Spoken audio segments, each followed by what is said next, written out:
Have you ever noticed that you tend to leave work or school late most days? Do you have difficulties staying focused and completing work to a deadline? Does everything in the world seem 10 times more interesting when you know you have a task to complete? And then, at the end of the day, is the last thing you see before closing your eyes the vivid blue light from your smartphone screen? Quick disclaimer at this part of the video: if social media is working out well for you, and you have an established business, career, or source of income from these sites, then this video is not for you. You might as well just click off now. But if you're not one of these people, I would invite you to keep watching and see if there are any similarities with this video and your life. For example, I know personally that the answer to all of those questions was a definite yes.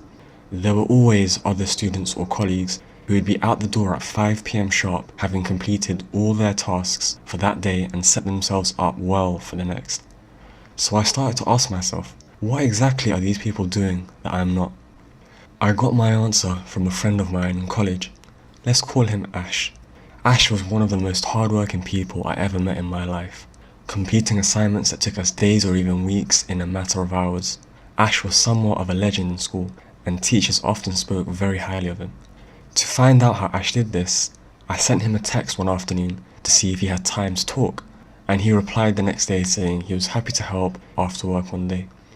Once we sat down at Starbucks one winter afternoon and drank some hot drinks and made small talk, I finally got round to asking, "So how do you do it?" Ash replied by saying, whenever he had a deadline to meet, he would put his phone away in the living room and stay at his desk until either the project was complete or the time he allotted to that task was over. No exceptions. This reminded me of one technique and many others that are outlined in great depth in the book called Deep Work by Cal Newport, a software engineer who studied at MIT. This is another book I strongly recommend you take the time out to read. A link can be found in the description. Deep work is described in this book as professional activities conducted in a state of distraction-free concentration that push your cognitive abilities to their limits. These efforts create new value, improve your skill, and are hard to replicate. The first reason why I quit social media and prolonged internet use for over 2 years was due to staying at work late. A relatively minor PowerPoint presentation would take almost half a day to complete, as time was spent needlessly checking emails, blogs, and Reddit. Non-stop notifications from group chats, Instagram, Snapchat, and Facebook delayed me further. I had this uncomfortable feeling of distraction and boredom when trying to focus and complete work. I would often find myself using my phone, actively looking for something, anything, to distract me from what I was supposed to be doing. I started to fall behind with deadlines. This meant I had to work twice as hard to make up for the time spent procrastinating. This, in turn, led to a disproportionate work-life balance that left me stressed, irritated, and frustrated each and every day. Needless to say, once taking up an adaptation of Ash's advice, which meant placing my mobile phone in a drawer near my desk, my work rate started improving. Slowly and surely at first, just like the proverbial tortoise that beat the hare. These days, I compete with colleagues to see which of us can leave work earlier after completing all their tasks. I rarely lose anymore. The reason this strategy works so well is due to a well-documented phenomenon known as attention residue. A business professor at the University of Minnesota named Sophie Leroy wrote a research article aptly named, "Why is it so hard to do my work?" She studied a modern daily workplace conundrum, switching between tasks and getting things done.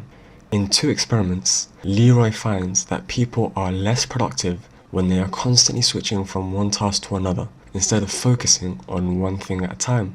As Leroy's abstract details, people need to stop thinking about one task in order to fully transition their attention and performance well on another task.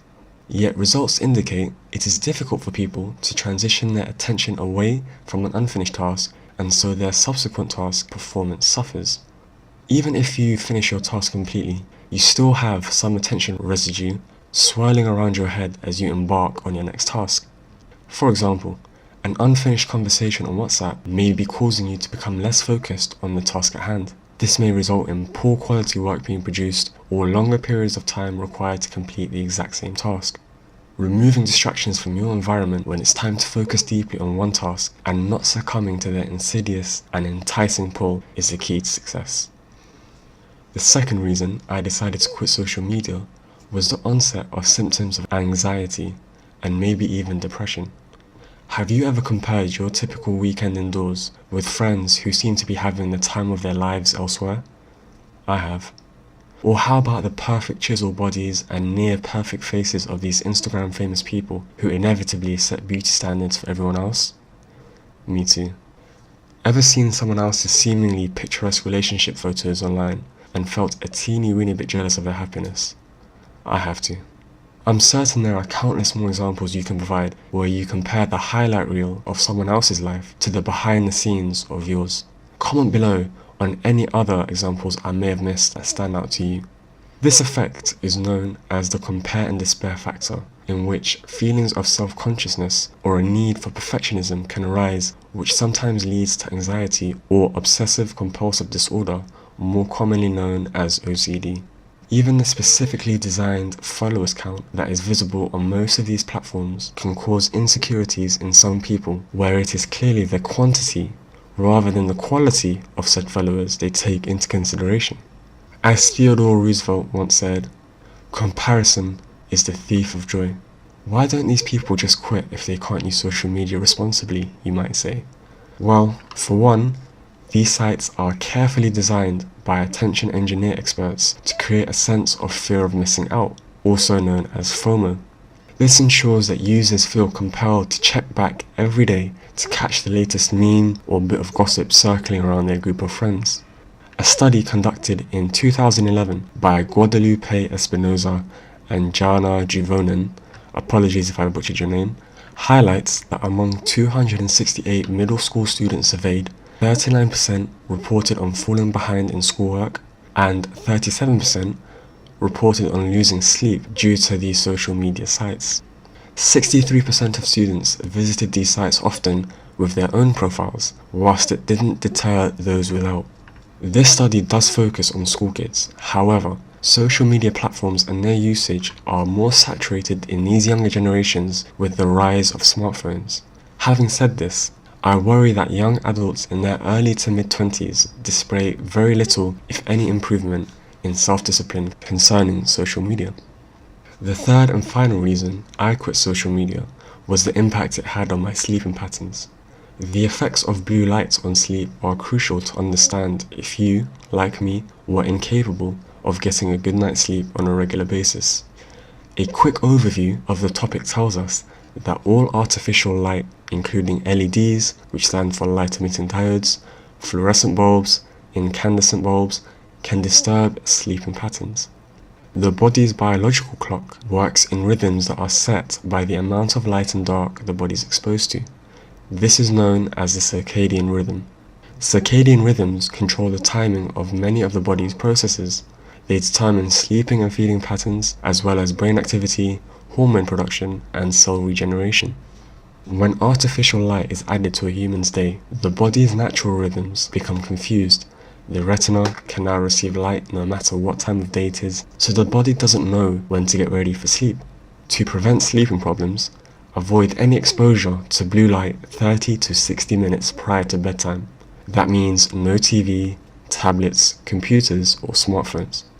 Generally, most people associate browsing their phones for entertainment and a source of joy and relaxation at the end of their day. Once finished for the night, people tend to leave them switched on, underneath their pillows, or an easy arm's reach away. The constant stream of notifications may wake some users up during the night, which will result in a poor night's rest, or may cause other users to pick their smartphones back up if they do not fall asleep quickly enough. If you know you partake in this habit of leaving your mobile phone within easy reach most nights, and your nights were as restless as mine were, there are two things I can suggest. Firstly, we will go back to Ash's advice and leave it charging in another room, or place it in another room if you can afford to do so. Buy an alarm clock if necessary. These are not that expensive. If you absolutely can't leave it in another room for any reason, then place it somewhere that is not within easy reach but can have the alarm be turned off quickly enough to avoid disturbing others at earlier times in the morning. This brings us to the end of the video. The next video on this channel will be the benefits of quitting social media. If you're interested in hearing these benefits about quitting social media for over 2 years, then make sure to smash that like button and hit subscribe for more future content.